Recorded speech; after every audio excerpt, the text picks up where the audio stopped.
बिस्मिल्लाहिर्रहमानिर्रहीम। अस्सलामुअलैकुम। उम्मीद है आप सब लोग खैरियत से होंगे। जी, आज हम लर्निंग टेक्निक्स आप लोगों के लिए लेकर आए हैं ईटा 2022 का इंग्लिश के पोर्शन कंप्लीट एक्सप्लेनेशन के साथ। इसके एक्सप्लेनेशन में ना सिर्फ आपको ईटा एमसीक्यूज़ के एक्सप्लेनेशन का पता चलेगा बल्कि बहुत से मज़ीद कॉन्सेप्ट्स आपके क्लियर होंगे। चलिए शुरू करते हैं। हमारा पहला क्वेश्चन है, cowardice is an example of. Options हमें जो गिवन हैं वो हैं common noun, proper noun, countable noun, abstract noun. तो याद रखिए कि जो कोवर्डाइस होता है इसका मतलब होता है क्वालिटी और स्टेट ऑफ बीइंग कोवर्डली और लैकिंग करेज। मतलब किसी के अंदर हौसला ना होना कोवर्डाइस क्वालिटी का होना होता है उस बंदे के अंदर। It is not something you touch see hair test. तो क्या इस क्वालिटी को हम टच टेस्ट या देख सकते हैं? नहीं। तो जिस चीज़ को हम नहीं कर सकते, देख नहीं सकते, हाथ नहीं लगा सकते, वो एब्स्ट्रैक्ट चीज़ों में आती है, वो हमारी एब्स्ट्रैक्ट नाउन होती है। ठीक हो गया। तो इस वजह से ये एक कॉन्सेप्ट है, कोई टेंजिबल ऑब्जेक्ट नहीं है। टेंजिबल ऑब्जेक्ट का मतलब होता है कि उसको हम हाथ नहीं लगा सकते, देख नहीं सकते, तो इसलिए ये एब्स्ट्रैक्ट नाउन की कैटेगरी में आता है। हमारी cowardice is an example of abstract noun, option D. फिर अगर आप क्वेश्चन नंबर 2 देखें तो क्वेश्चन नंबर 2 कहता है कि bride groom is an example of. Bride groom किसकी एग्जाम्पल है? न्यूट्रल जेंडर की, कॉमन जेंडर की, मेस्कुलाइन जेंडर की, फेमिनाइन जेंडर की। तो याद रखें कि ब्राइड ग्रूम कहते हैं दुल्हे को। ठीक है। तो इंग्लिश के अंदर हमारे नाउन्स को 4 कैटेगरीज में डिवाइड किया जाता है। कुछ मेस्कुलिन जेंडर्स होते हैं, कुछ फेमिनिन जेंडर होते हैं, कुछ कॉमन जेंडर्स होते हैं और कुछ न्यूट्रल जेंडर्स होते हैं। तो इसी तरह अगर हम एक एक जेंडर की बात करें तो जो हमारी नाउन्स होते हैं उसकी हमें कैटेगरीज पता चल जाएंगी। मेस्कुलिन जेंडर वो जेंडर होता है जो उस नाउन को रिप्रेजेंट करता है जैसे जिसमें मेल शामिल होते हैं। ये मुज़क्कर जो होते हैं ना मेस्कुलिन, उनको बोला जाता है, जैसे man, boy, father, king, uncle etcetera. इसी तरह फेमिनाइन कैरेक्टर को मोनस जेंडर हम कहते हैं। इसमें मोनस यानी लड़की, women, girl, mother, queen, aunt ये दिखाया जाता है। और कॉमन जेंडर्स वो होते हैं कि जिनके जेंडर का हमें पता नहीं लग सकता। ठीक है। अगर इसके एग्जांपल्स आप लोग देखें ना, जैसे टीचर हो गया, डॉक्टर हो गया, पेरेंट हो गया, कज़न हो गया, तो क्या हमें पता है इनके, हम नाम लेते ही हमें पता नहीं चलता कि ये कौन से जेंडर की बात हो रही है। तो ऐसे जेंडर्स को कॉमन जेंडर्स कहते हैं। फिर आ जाता है न्यूट्रल जेंडर्स। न्यूट्रल जेंडर्स वो होते हैं जो किसी भी जेंडर के साथ एसोसिएट नहीं होते। ठीक है। ये हमारे ऑब्जेक्ट्स को भी हम कह सकते हैं, आइडियाज़ को भी कह सकते हैं और कॉन्सेप्ट्स को भी कह सकते हैं। जैसे देखें टेबल, बुक, सन, लव, करेज एक्सेट्रा, ये हमारे न्यूट्रल जेंडर्स हैं। ठीक है। तो अब हम अगर अपने ब्राइड ग्रूम को देखें तो ब्राइड ग्रूम वो बंदा होता है जिसकी शादी हो रही होती है या अभी अभी उसकी शादी हो गई होती है। ठीक है। दुल्हे को कहते हैं। तो ये हमारी किस कैटेगरी में आएगा? मेस्कुलिन कैटेगरी में, मेस्कुलिन जेंडर यानी कि मुज़क्कर। ठीक है। इसलिए इसके अंदर ये जो ऑप्शन है, ऑप्शन सी करेक्ट है। अगर हम क्वेश्चन नंबर 3 के देखें, I waited for the bus but it was left. ठीक है। इसको देखें और ऑप्शंस हमें गिवन है simple sentence, compound complex sentence या कॉम्प्लेक्स सेंटेंस। तो मैंने आप लोगों को पिछले दिनों ही अपनी डिस्कशन सीरीज़ के लेक्चर नंबर 3 में आई गेस बताया है कि जब कभी भी हमें दो इंडिपेंडेंट क्लॉजेस गिवन हो, एक ही इंडिपेंडेंट क्लॉज है, इसमें सब्जेक्ट है, इसमें वर्ब है और इसमें अपना ही ऑब्जेक्ट है, तो ये एक इंडिपेंडेंट क्लॉज है। और दूसरी ये देखें इट वॉज लेफ्ट, यहाँ पे भी सब्जेक्ट है, वर्ब है और ऑब्जेक्ट है, तो ये एक इंडिपेंडेंट क्लॉज है। और दूसरी इंडिपेंडेंट, जब दो इंडिपेंडेंट क्लॉजेस को fan boys, for and, nor, yet, but, so और एक्सेट्रा, यानी उनमें से किसी एक ने कनेक्ट किया हो और उससे पहले कोमा हो, तो वो हमारी एग्जांपल होती है कंपाउंड सेंटेंसेस की। तो ये देख लें, ये हमारी कंपाउंड सेंटेंस है। इसका ऑप्शन बी करेक्ट है। ठीक है। ये देखें, इसमें मैंने यही बताया हुआ है, टाइप मैंने किया हुआ है, आप इसको पढ़ भी सकते हैं कि ये एक ऐसा सेंटेंस है क्योंकि इसमें दो इंडिपेंडेंट क्लॉजेस हैं और दोनों को ज्वाइन किया हुआ है कोऑर्डिनेटिंग कंजंक्शन यानी फैन बॉयज ने, जिसका शॉर्टकट है। और कंपाउंड सेंटेंस हमेशा दो इंडिपेंडेंट क्लॉजेस से बनता है जो रिलेटेड आइडिया को एक्सप्रेस करते हैं। इसका स्ट्रक्चर क्या होता है? टू इंडिपेंडेंट क्लॉजेस होते हैं और उन दोनों को कोऑर्डिनेटिंग कंजंक्शन ने कनेक्ट किया होता है। ठीक हो गया।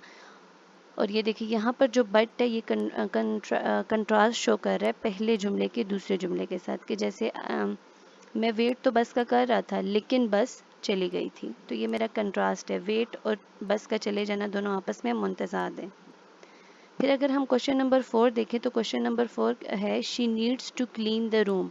ठीक है, इसको हमने पैसिव वॉइस में चेंज करना है। देखिए हमारे पैसिव वॉइस में चेंज करते वक्त हमारा ऑब्जेक्ट सब्जेक्ट बन जाता है और हमारा सब्जेक्ट हमारा ऑब्जेक्ट बन जाता है। तो ये किस में चेंज हो जाएगा? इसका ऑप्शन करेक्ट ऑप्शन होगा option D, the room needs to be cleaned by her. याद रखें कि जब हम इसको पैसिव वॉइस में चेंज करेंगे तो जो हमारा सब्जेक्ट होगा वो कोई एक्शन नहीं कर रहा बल्कि उसके ऊपर एक्शन हो रहा है। आप देखें the room needs to be cleaned by her, room के ऊपर एक्शन किया जाएगा, वो एक्शन यहाँ हमारा जो ऑब्जेक्ट है यानी जो एक्टिव वॉइस में सब्जेक्ट था वो करेगा।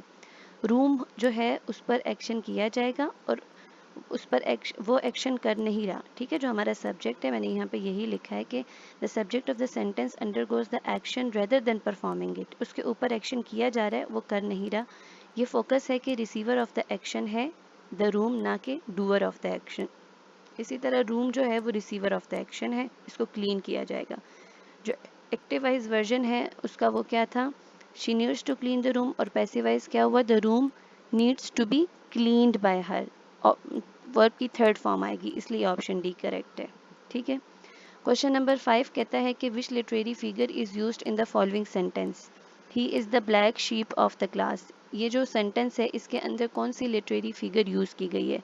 तो देखिए सिमिली जो होती है ना, इसको तशबिया कहते हैं, यानी किसी एक चीज को दूसरी जैसा करार देना एज और लाइक का इस्तेमाल करके। ठीक है, इस सेंटेंस में कोई एज और लाइक लिखा है कि ही इज एज या he is like black sheep? नहीं, तो ये हमारा सिमिली नहीं है। मेटाफर क्या होता है कि विदाउट यूजेज ऑफ एज और लाइक किसी दो चीज़ों को आपस में कंपेयर करना। जैसे इस बंदे को, इस ही को उन्होंने ब्लैक शीप के साथ कंपेयर किया विदाउट एज और लाइक, तो ये हमारा मेटाफर है। इलिट्रेशन क्या होता है कि सेम साउंड्स का रिपीट होना। ठीक है, अगर मैं बोलूँ कि ट्रक, ट्राम, तो ये ट ट साउंड जो दो वर्ड्स में आती होती है ये हमारी एलिट्रेशन होती है। हाइपरबोल कहते हैं कि ऐसी लैंग्वेज जिसमें एग्जेजरेशन मतलब बढ़ा चढ़ा के बात की गई होती है, तो यहाँ कोई बढ़ा चढ़ा के बात नहीं बताई गई। यहाँ पे करेक्ट आंसर मेटाफर है। क्यों?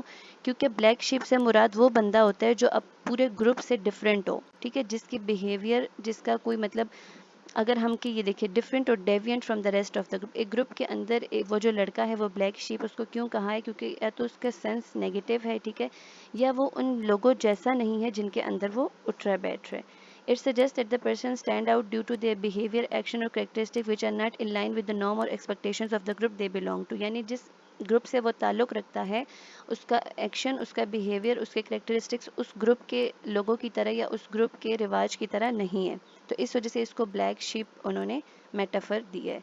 ठीक है, यहाँ हम इसका यहाँ पे ये एग्जांपल भी ले सकते हैं कि वो उस ग्रुप में, यानी एक क्लास का ग्रुप समझ लो, उसमें नया था। ठीक है, आउटसाइडर था, इसलिए उसको ब्लैक शिप कहा गया। क्वेश्चन नंबर 6 है कि if I had studied very well I dash awarded with the scholarship. जब भी आप लोगों को सेंटेंसेस में इफ़ नज़र आ जाए और फिर कोमा हो और फिर सेंटेंस का दूसरा पार्ट हो तो समझ जाओ कि वो कंडीशनल सेंटेंस है। अब आप लोगों ने जज करना है कि वो कंडीशनल सेंटेंस का कौन सा पार्ट है। ठीक है, तो देखिए यहाँ पे हैड लगा है, ठीक है, पास्ट परफेक्ट और थर्ड फॉर्म। तो याद रखो जब भी पास्ट परफेक्ट लगा होगा तो उसके अगले वाले पार्ट में वुड हैव बीन फॉलो होगा। ठीक है, तो ये देखिए हमारा ऑप्शन डी करेक्ट होगा, वुड हैव बीन। हमारा ये कंडीशनल सेंटेंस थर्ड टाइप है जो बताता है कि अभी कोई चीज़ नहीं हुई या कोई अनरियल या पास्ट सिचुएशन के बारे में बताता है। ठीक है, तो जब भी ये बताया जाएगा तो थर्ड कंडीशनल सेंटेंस का स्ट्रक्चर कैसा होता है कि इसमें हैड और वर्ब की थर्ड फॉर्म लगी होती है इफ सेंटेंस में, और देन वाले सेंटेंस में इसको फॉलो करता है वुड हैव बीन। ठीक है, जिसकी वजह से हमारा ऑप्शन डी करेक्ट है। अगर आप देखें if I had studied, had verb की थर्ड फॉर्म, तो आई के साथ आएगा वुड हैव बीन। ठीक है, फिर आ जाता है क्वेश्चन नंबर 7। तो क्वेश्चन नंबर 7 कहता है कि my brother and I met an acquaintance of dash in the shopping mall. Acquaintance कहते हैं किसी रिश्तेदार को, किसी जानने वाले को। ठीक है, तो वो कह रहा है मैं और मेरा भाई मिले अपने रिश्तेदार से। यहाँ पे प्रोनाउन कौन सा आएगा? ओवर सेल्व्स, अस, आवर या ऑर्स। तो याद रखो कि जब हम लोगों ने यहाँ पर सेलेक्ट करना है तो हमारा करेक्ट ऑप्शन ऑर्स है। वो क्यों है? क्योंकि हम मैं अपना भाई और अपना दोनों का रिलेशन बता रहे एक्वाइंटेंस के साथ। ठीक है, तो अवर्स तब यूज़ होता है, ये एक ऐसा प्रोनाउन है जो पोजेशन शो करता है। ठीक है, ये बताता है कि एक्वा एंटेंस जो है वो बिलोंग कर रहा है ब्रदर से और मुझसे, दोनों से, ठीक है। इज समवन नाउन और familiar to the speaker and brother, इसलिए यहाँ पे आर्स लगा है, अवर नहीं लगा, क्योंकि ये हम दोनों से बिलोंग कर रहा है, मुझसे भी और मेरे भाई से भी। जब ओवर सेल्फ्स का इस्तेमाल होगा ये वहाँ पर होगा कि क्योंकि ये एक रिफ्लेक्सिव प्रोनाउन है, ठीक है। ये रिफ्लेक्ट करता है कि जब हमने सब्जेक्ट के बारे में दोबारा बात करनी है, ठीक है। जब हमारा सब्जेक्ट ही हमारे सेंटेंस का ऑब्जेक्ट हो तो तब हम इसको लेते हैं, ठीक है। अगर मैं कहती कि मतलब कोई हमारा ऐसा सेंटेंस हो जिसमें हमारा सब्जेक्ट जो है वही मेरा ऑब्जेक्ट हो, तो फिर उसमें ओवर सेल्फ्स का यूज़ होता है। यहाँ पे हमारा सब्जेक्ट जो है माय ब्रदर और आई है, लेकिन हमारा ऑब्जेक्ट जो है वो एक्वा एंटेंस है यहाँ, ठीक है।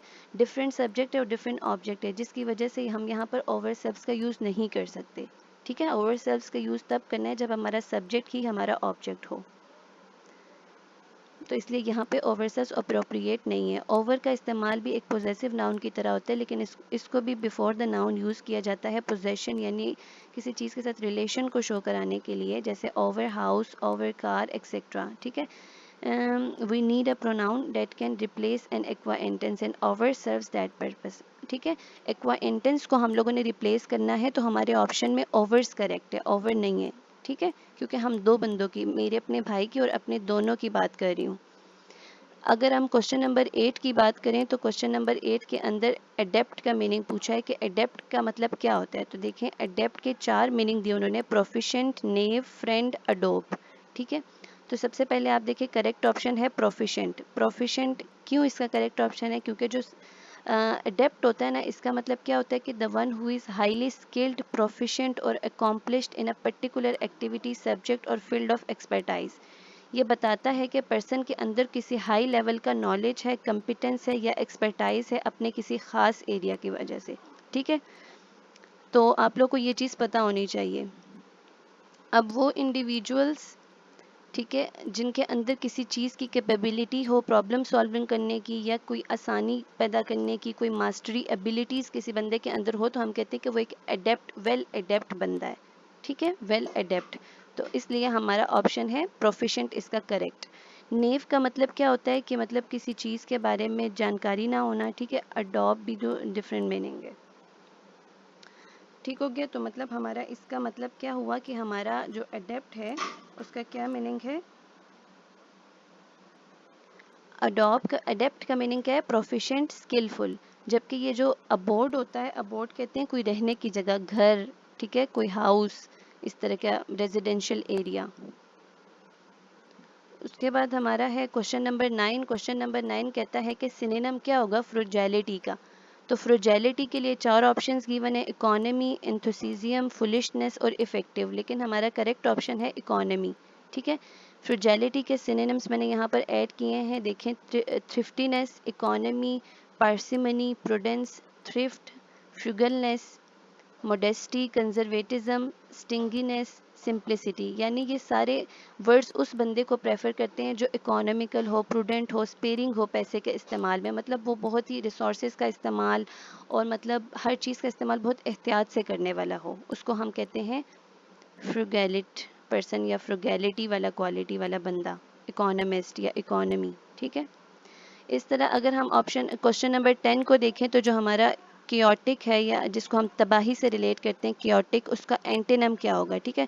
तो कियोटिक हम कह सकते हैं क्योस से निकला है, जिसका मतलब होता है तबाही, ठीक है। तो इसका इसका जो इसका जो एंटीनम होता है वो होता है ऑर्डरली, ठीक है, ऑर्डरली। अब बाकी आप देखें तो ये इससे कोई रिलेट नहीं कर रहा। हेक्टिक अगर हम कहें ना तो ये इसके सिनोनिम्स में आ जाता है, तो इसलिए क्योटिक तबाही से रिलेटेड होगा, ऑर्डरली, काम, सीरीन, ठीक है। इसलिए ऑप्शन सी करेक्ट है। इसके एंटेनम्स में आ सकते हैं ऑर्डरली, ऑर्गेनाइज्ड, स्ट्रक्चर्ड, काम, हारमोनियस एक्सेट्रा, ठीक है, क्योंकि क्योटिक का मतलब क्या होता है, तबाही वाला।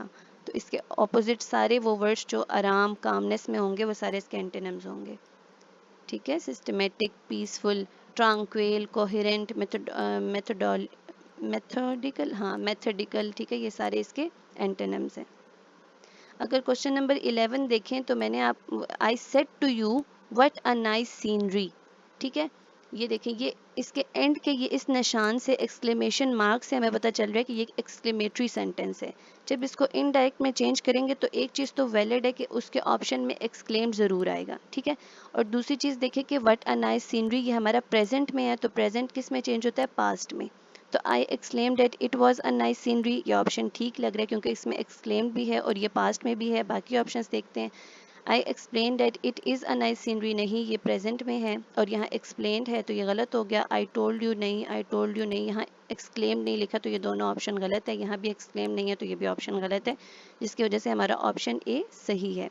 क्यों? क्योंकि ये एक एक्सक्लेमेटरी सेंटेंस है। जब भी एक्सक्लेमेटरी सेंटेंस गिवन हो तो उसमें हम एक्सक्लेम्ड लगाते हैं अपनी रिपोर्टिंग वर्ब की जगह पर, और फिर हम लोग अपना आगे का वर्ब टेंस देखते हैं। अगर वर्ब टेंस प्रेजेंट में है तो वर्ब टेंस पास्ट में चेंज हो जाएगा। इस वजह से फर्स्ट ऑप्शन करेक्ट है।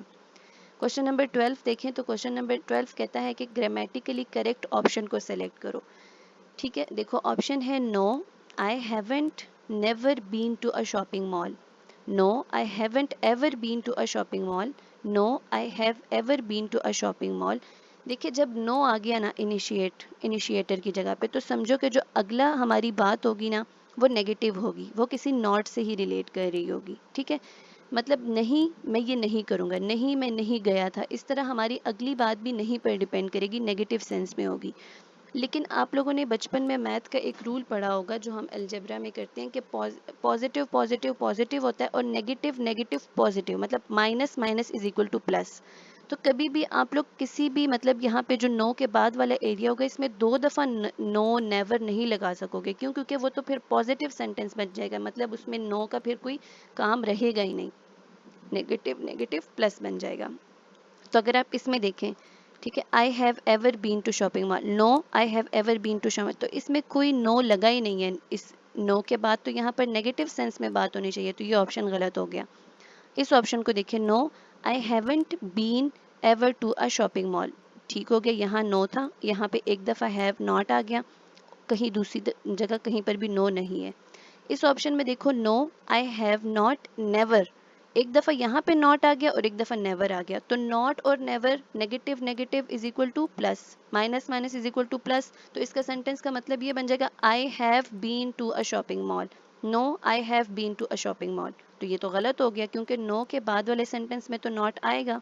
ठीक है, जब भी दो नॉट नहीं आ सकते, नॉट और नेवर, नॉट और नॉर, इस तरह कभी भी नहीं आ सकते क्योंकि माइनस माइनस प्लस बन जाता है। ठीक है, इसलिए हमारा ऑप्शन बी करेक्ट है। अगर आप इसमें देखो तो इस ऑप्शन में भी नॉट और फिर नेवर और फिर एवर, मतलब दो दफ़ा नॉट नॉट आ गया, तो ये भी गलत हो गया। मैंने यही एक्सप्लेनेशन में भी टाइप किया है कि नहीं, जो इनिशिएटर होता है सेंटेंस का, अगर वो नो है तो उसके बाद सेंटेंस में हमेशा नेगेटिव बात ही की जाएगी, और हम कभी भी दो नॉट नहीं लगा सकते एक सेंटेंस में, वो तो पॉजिटिव सेंस देगा फिर हमें। क्वेश्चन नंबर 13 कहता है कि the child dash spoken to his parents before going on the trip. ठीक है, ये कुछ दिन पहले आप लोगों को ग्रिप में करवाया भी था कि जब हम लोगों ने देखे spoken, spoken to his parents before going on the trip, किसी काम, एक काम के होने से पहले दूसरा काम कंप्लीट हो चुका है। ठीक है, तो या तो वो पास्ट परफेक्ट होता है या वो प्रेजेंट परफेक्ट होता है। ठीक है, लेकिन यहाँ पे पास्ट परफेक्ट है। क्यों? क्योंकि the child had spoken to his parents before going on the trip, यहाँ पे हैड स्पोकन आएगा।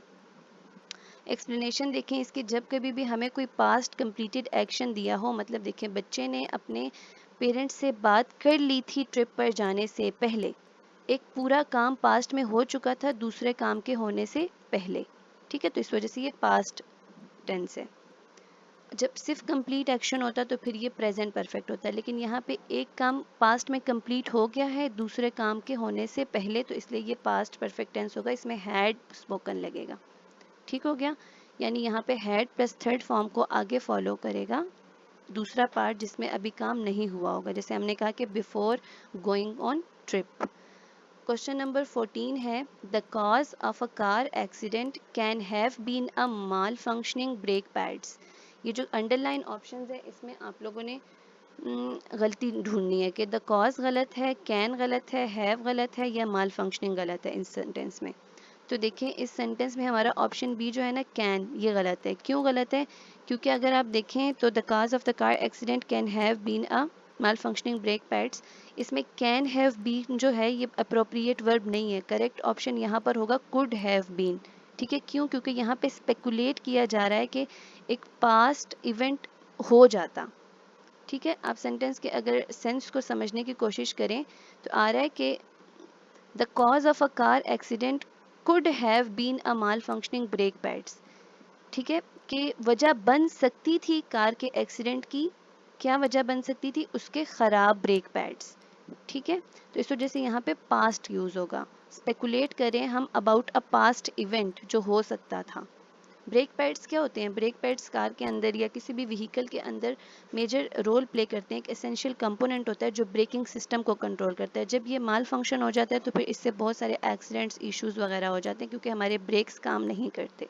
ठीक है, क्वेश्चन नंबर 15 कहता है कि I am as much intelligent as he, himself, him या हिज।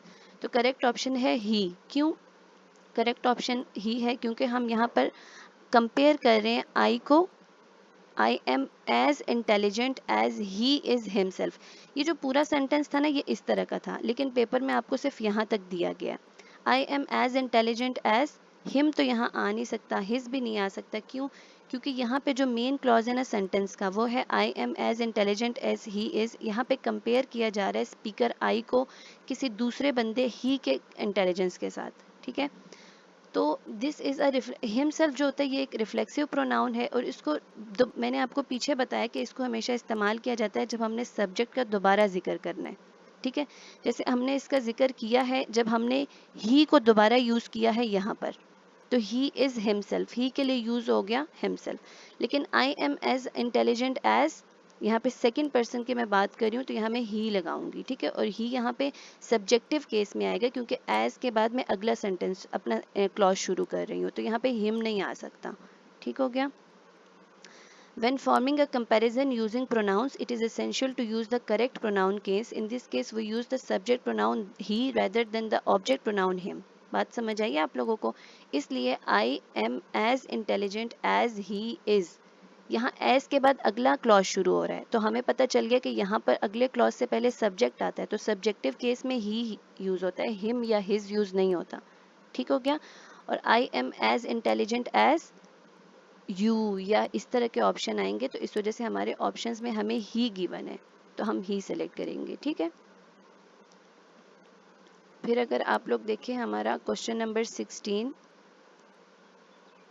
इसकी थोड़ी सी एक्सप्लेनेशन और भी मैंने लिखी है कि यही है कि जब हम लोगों ने एक बंदे की कंपैरिजन को दूसरे बंदे की कंपैरिजन इंटेलिजेंस करनी है, दो बंदों की कंपैरिजन, तो फिर हम रिफ्लेक्सिव प्रोनाउन ऐड करते हैं एंड पर, जिस तरह हमने इधर ऐड किया कि I am as intelligent as he is himself. ठीक है, मैं भी ऐसी इंटेलिजेंट हूँ जैसे वो खुद है। ठीक है, अब आखिरी जो क्वेश्चन है क्वेश्चन नंबर 16, वो उन्होंने एक कॉम्प्रिहेंशन पैसेज दिया है। कॉम्प्रिहेंशन पैसेज का मतलब देने का मकसद क्या होता है कि बच्चों में हमें ये चीज़ हम एनालाइज कर सके, क्या बच्चे पैसेज को रीड करके उसमें से अपना मतलब एक्सट्रैक्ट कर सकते हैं कि हमने पैसेज में क्या बताया। तो पैसेज को रीड करते हैं। Comprehension of medical books is considered as one of the most difficult processes among understanding technical terms of diversified fields. Comprehension कहते हैं समझना। समझना मेडिकल बुक्स का समझा जाता है बहुत ही मुश्किल प्रोसेस अंडरस्टैंड करने के लिए टेक्निकल टर्म्स को जो उस डाइवर्सिफाइड फील्ड के अंदर यूज़ की गई होती है। मेडिकल की बुक्स में बहुत डाइवर्सिफाइड टर्म्स यूज़ की गई होती हैं जिनको समझना बहुत डिफ़िकल्ट होता है। ठीक है, बहुत सारी मुतालिया ने ये चीज़ कंसिडर की है कि रीडिंग जो है वो एक गेसिंग एक्टिविटी है, मतलब खुद से तुक्के लगाने की एक्टिविटी है, जो कि रिगार्डलेस ऑफ द वो स्टूडेंट की कैपेबिलिटी पे डिपेंड नहीं करती कि स्टूडेंट लाइक है तो वो अच्छी रीडिंग कर लेगा, बल्कि नहीं, स्टडीज़ ने ये बताया है कि वो एक गेसिंग एक्टिविटी है।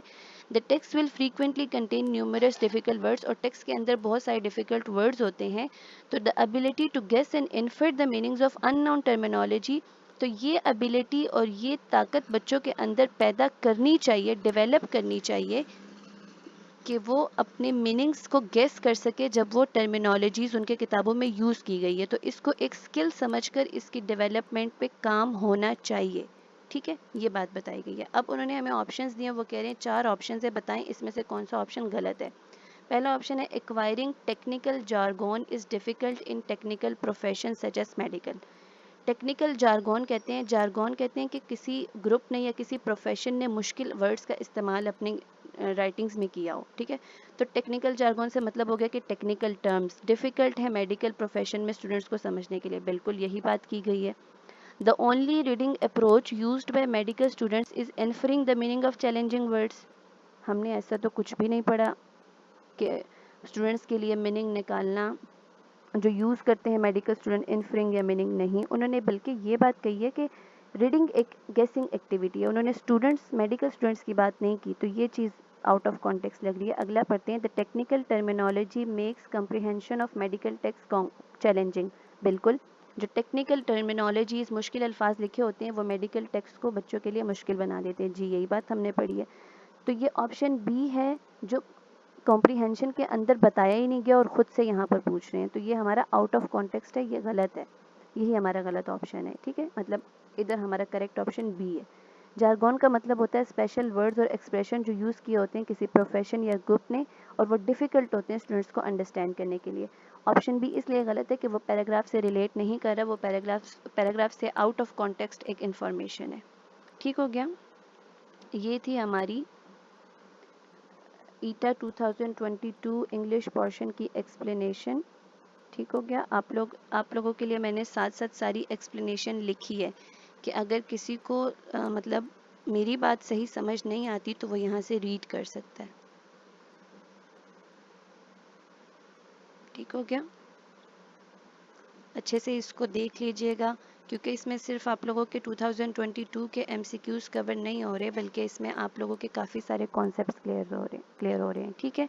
और जी तो ये थी हमारी आज की वीडियो ईटा 22 इंग्लिश एमसीक्यूज पर। अपना बहुत सारा ख्याल रखिएगा, अपने दोस्तों के साथ ज़रूर शेयर कीजिएगा, ठीक है, ताकि आपके दोस्तों को भी पता चले कि ये किस तरीके से सॉल्व करने होते हैं एमसीक्यूज और ये सॉल्व है तो उनको फ़ायदा हो जाएगा। ठीक हो गया, अपना बहुत सारा ख्याल रखिएगा, अल्लाह हाफ़िज़।